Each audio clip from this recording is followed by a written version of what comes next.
Welcome back, one and all. So I made a video where I was talking about my thoughts on Rupert Lowe's, I guess you could say, was an inaugural address to the country.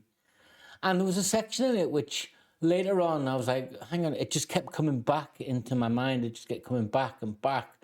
And whilst obvious, I wanted to think about it more. And it will be incredibly painful, this bit.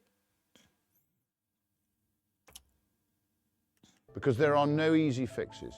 No easy I'm fixes. not going to tell you comforting lies about the condition of our country. I have Comforting only lies. ever been honest with the British people, and I will be straight with you now. What is necessary will be incredibly painful. But for the So whilst the rest of the speech gives context around what he's saying, I get that. You know, he talks about immigration and mass migration and mass sort of remigration and all those different things and the economy, but not specifically.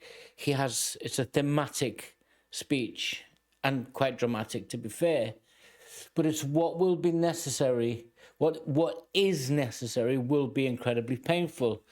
Well, what is it that's going to be, what's going to be incredibly painful, and why does it seem that everyone's going, yeah, we know?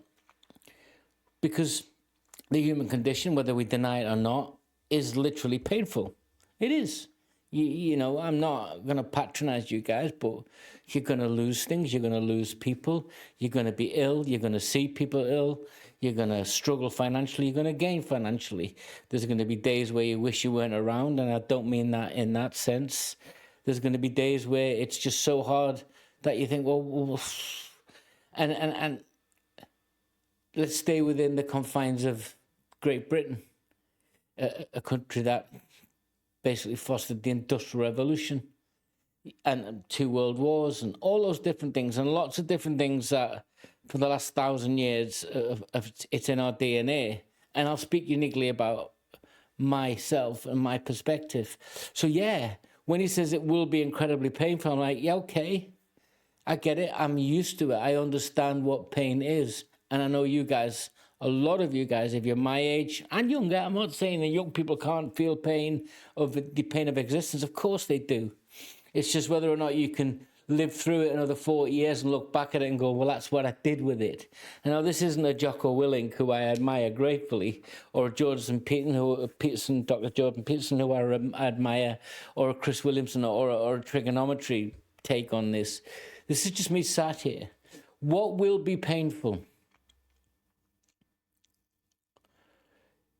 I think he's talking about a multi-layered sort of, it's multi-layered. And the bit I wanted to go at was this bit about where everyone's been talking about splitting the vote, how this will split the right and this. Well, what's painful is we only have 2 choices, third and fourth. We're not, the third and fourth part is, well, I know the machinations of politics where they'll be saying you get our 6 votes if you give us this, you get our 20 votes to get you over the line. That's when you have slim majorities. When you have strong majorities, the small parties don't matter. You're like, yeah, whatever, get out the way so I can crush you, you know, get out the way. So when you have a small majority, 20, 30, whatever, those small factions, they become incredibly important because they'll get what they want to a degree. And sometimes it's right and sometimes it's wrong. But he's saying it will be painful. Do you care that it's going to be painful? When you look around and you look at things that are obvious, forget immigration, forget all of that. Look at price rises, the climate management that we have that tells us net zero, which a lot of people will be saying the same thing.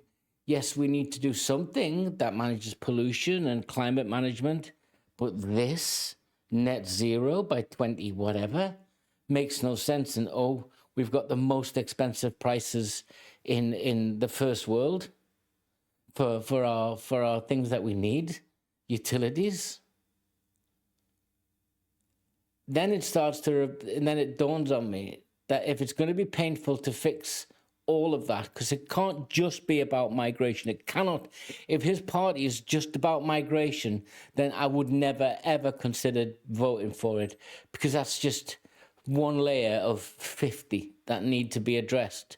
And I think that's what he's getting at, is that the fix, the restoration, if you like, not the reformation, the restoration of Great Britain, the United Kingdom, is going to be painful because everything needs to be gone at. But it has to start with the political system. It genuinely does.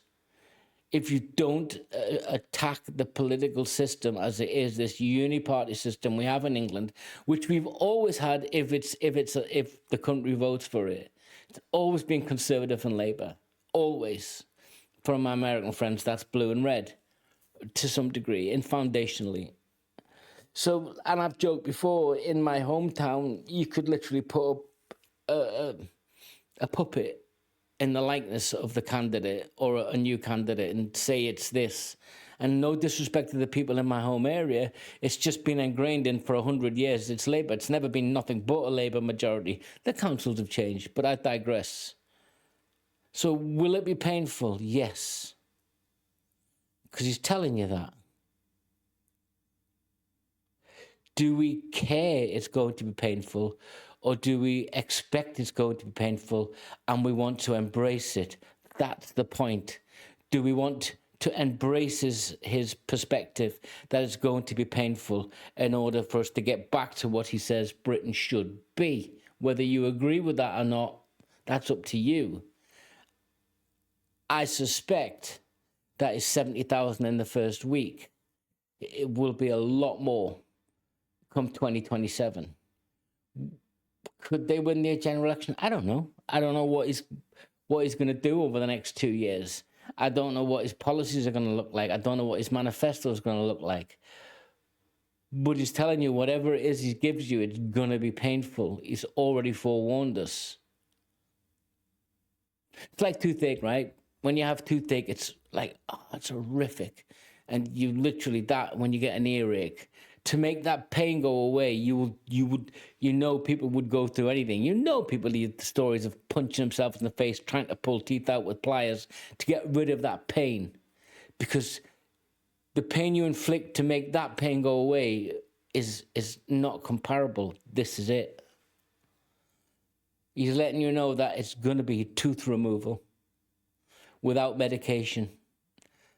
But because he's told us about it, that we know the pain's coming, then not only will we tolerate it, we'll go willingly to somebody to take that tooth out.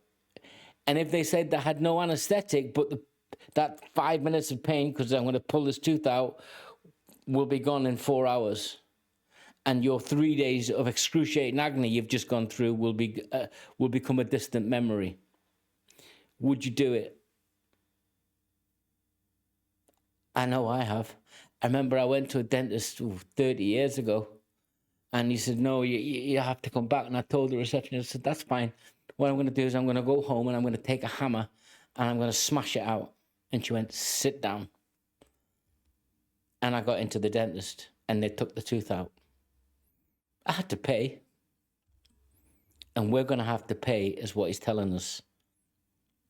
I haven't decided if Restore's for me, Reform's for me, Labour's for me, Conservatives for me, Greens for me, Lib Dems is for me, the Screaming Low and such parties for me. This isn't about that. I think he's just saying the country's got toothache, and no matter what he says, the anaesthetic's really not going to work. It's going to be really painful. But will you go through it? Yes is the answer. Yeah.